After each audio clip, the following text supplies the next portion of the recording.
La patronal de los empresarios asturianos, FADE, pide que los presupuestos del Principau favorezan el crecimiento de les empreses.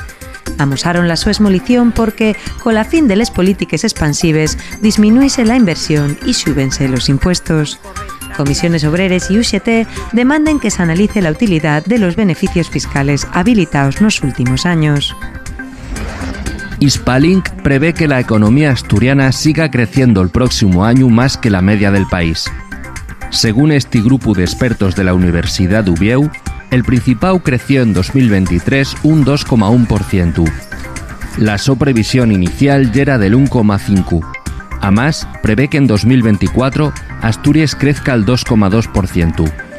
También sube la previsión de crecimiento de la economía española para este año del 2 al 2,4%. La gran mayoría de los concellos asturianos sofitaron los precios por la xestión de basures en cogerse al año que viene. Van suponer una subida de 96 euros per cada tonelada de la bolsa negra.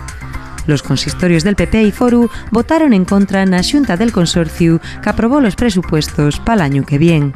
Ubieu y Xixón adverten de que van a tener que revisar les cuentes de 2024. Una de cada 4 especies de peces de agua dulce está en peligro de extinción, entre ellas el salmón atlántico. En 3 lustros, la so población redúxose un 23% por el cambio climático. Los datos diéronse a conocer en el marco de la cumbre de Dubái, la COP28. Esta semana va a empezar la retirada de les pieces en peor estado de la panera del Bolao, en Grau. El Concellu atopó finalmente la fórmula legal para facelo después de la negativa de Patrimonio a desmontala. Los traballos deben empezar güey, pero atopáronse con que la finca está llena de maleza. El Principau apuesta por una tercera campaña de excavaciones en el Castro de Degaña, incluido por primer vegada en el Plan de la Cultura Castreña este año.